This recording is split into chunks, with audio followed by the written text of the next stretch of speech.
नमस्कार दोस्तों, हमारी कहानी का नाम है तो भाभी के पहनने में क्या बुराई है। आकाश की नई नई नौकरी लगी थी और आज ऑफिस का पहला दिन था। उसके साथ ही निहारिका की भी ज्वाइनिंग थी। उसका भी ऑफिस का पहला दिन ही था। दोनों की ज्वाइनिंग एक ही दिन थी, इसीलिए दोस्ती बड़ी आसानी से हो गई। दोनों एक दूसरे की ज़रूरत पड़ने पर हेल्प करते थे। ऑफिस में दोनों की दोस्ती हुई। समय बीतने लगा और कब दोस्ती प्यार में बदल गया पता ही नहीं चला। दोनों एक दूसरे का हमसफर बनने का वादा कर चुके थे। घर वालों की रजामंदी से दोनों की बहुत ही धूमधाम से शादी हो गई और निहारिका अपनी आंखों में शादी के बाद के हसीन सपने संजोए आकाश के घर आ गई। आकाश एक मध्यम वर्गीय परिवार का लड़का था। आकाश के घर में उसके माता पिता और एक बड़ी बहन रत्ना थी, जिसकी शादी हो चुकी थी। आकाश को उसके माँ बाप ने पढ़ा लिखा कर इस काबिल बनाया कि वह आज इतने अच्छे पद पर था। पर आकाश की माँ बहुत ही पुरानी सोच की महिला थी, साथ ही वो गुस्से वाली भी थी।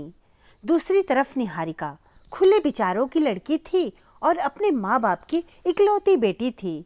आकाश के परिवार वालों के साथ पूरा एडजस्ट करने की कोशिश करती थी। आकाश की माँ का पूरा ध्यान रखती थी। शादी होकर आई तभी से निहारिका आकाश के परिवार के रीति रिवाजों के अनुसार रहना शुरू किया। आकाश की माँ चाहती थी कि वह साड़ी पहने, सिर पर पल्ला रखे और एक भारतीय नारी की तरह वह अच्छे से रहे। ऑफिस जाते समय सूट पहन सकती है। उनके घर परिवार वाले सब आस पर पड़ोस में ही रहते थे, तो उनकी बहू को देखकर किसी बात का छीटाकशी ना करे। परिवार में निहारिका के खिलाफ कुछ बातें ना हों और सास का दबदबा भी बना रहे। इसीलिए वह चाहती थी कि निहारिका हमेशा उनके हिसाब से चले। पूरे परिवार में पहली बड़ी बहू बनके आई थी निहारिका। शादी के कुछ दिनों बाद आज निहारिका ससुराल से पहले दिन ऑफिस जाने के लिए जींस टी शर्ट में तैयार हुई।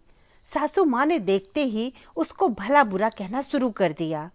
उन्होंने बोला कि लोग देखेंगे तो क्या कहेंगे, तुम इस घर की बहू हो, बहू की तरह रहो, साड़ी पहनो, सूट पहनो, उसमें मनाही नहीं है, पर जींस यह कोई अच्छा लगता है? लड़कों की तरह तैयार होकर ऑफिस जाओगी? एक ही स्वर में सासू माँ ने इतना सुना दिया। घर के काम काज में भी वो कुछ ना कुछ नुक्स निकालती ही रहती थी। पर आज निहारिका को बहुत ही बुरा लगा। उसने हिम्मत करके बोला, पर माँ, आजकल तो सभी पहनते हैं। पहनते होंगे, पर हमारे घर की बहुएं नहीं पहनती, कहकर निहारिका की सास ने बात काट दी।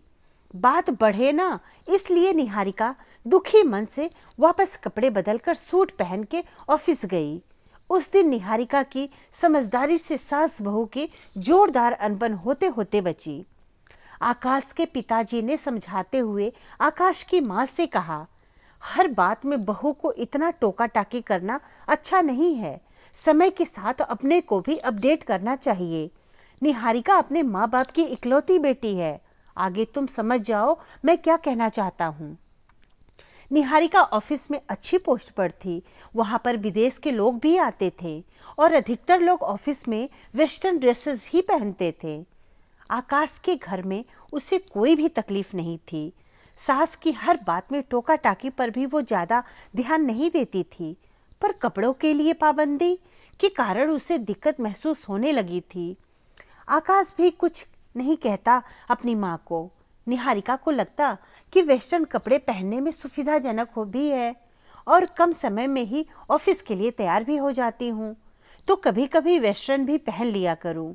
पर सासू माँ की इच्छा के आगे ज़्यादा बहस नहीं किया और मन मारकर वह सूट पहनकर ही ऑफिस जाया करती। शादी के कुछ महीनों बाद निहारिका की ननद रत्ना अपने मायके कुछ दिनों के लिए रहने आई। वह अपने मायके पहली बार जींस टॉप पहनकर ही आई थी। सासू माँ अपनी बेटी को देख बहुत खुश होकर बोली, रत्ना, तेरे तो इतने बड़े बड़े बच्चे हो गए, फिर भी तू बिल्कुल लड़की जैसी ही लग रही है। बहुत ही फिट मेंटेन। कोई नहीं कह सकता कि इतने बड़े बच्चों की माँ हो तुम।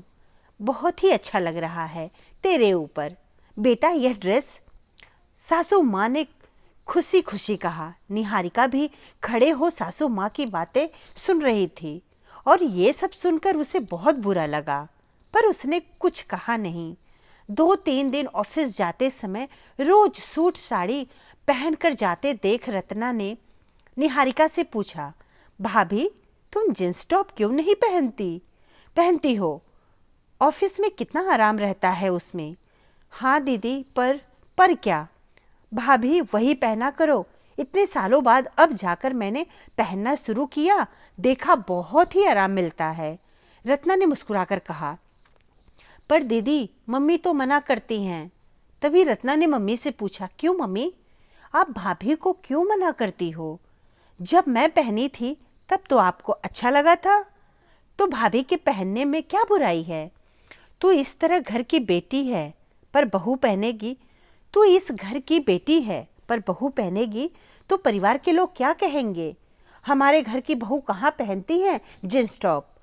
सासू माँ ने नाक भाव टेढ़े करते हुए कहा। मम्मी, परिवार की पहली बहू जॉब वाली आई है, अब जमाना बदल गया है। जब सूट साड़ी कपड़े हैं तो जींस टॉप भी कपड़े हैं, इसमें हम लोगों को आराम मिलता है। मैं तो अपने ससुराल में ये पहनने लगी हूँ और सबसे बड़ी बात, मेरी सासू माँ कुछ भी नहीं कहती। आप भी भाभी को पहनने दो, अब यह आपकी बहू नहीं बेटी ही हैं। लोगों का क्या है, लोग कुछ दिन बातें करेंगे और फिर चुप हो जाएंगे। भाभी को जिसमें सुविधा हो आप उन्हें वह करने दो। माँ ने रत्ना की बातें सुन दबे मन में हामी भरी। उन्होंने कहा, ठीक है, जैसा तुम दोनों चाहो। तुम दोनों शायद सही कहती हो, समय के साथ यह आज की ज़रूरत है। कपड़े चाहे कोई भी हो, सभी अच्छे होते हैं। जिसमें सुविधा लगे वही पहनना चाहिए। बहुत ओपन ना हो, शरीर को ढकने वाले कपड़े वही अच्छे होते हैं। सासू माँ ने कुछ समझते व कुछ समझाते हुए कहा, अरे वाह मम्मी, आप तो बड़ी समझदार हो गई। रत्ना ने चुटकी लेते हुए कहा, हाँ रत्ना, कल रात में बैठकर मैंने तुम दोनों की बातों पर विचार किया। तुम्हारे पापा भी यही समझाया, तो मुझे लगा शायद मुझे अब समय के साथ बदलना चाहिए। अब तुम दोनों ही तो मेरी अपनी हो, तुम्हारी इच्छाओं को पूरा करना मेरा कर्तव्य है। कह के निहारिका और रत्ना को सासू माँ ने अपने गले से लगा लिया। निहारिका मुस्कुराते हुए अपने ननद से बोली, दीदी आपका बहुत बहुत धन्यवाद जो आपने मम्मी को समझाया। धन्यवाद दोस्तों। कहानी अच्छी लगी तो लाइक और सब्सक्राइब जरूर करें और अपने दोस्तों के साथ शेयर भी जरूर करें।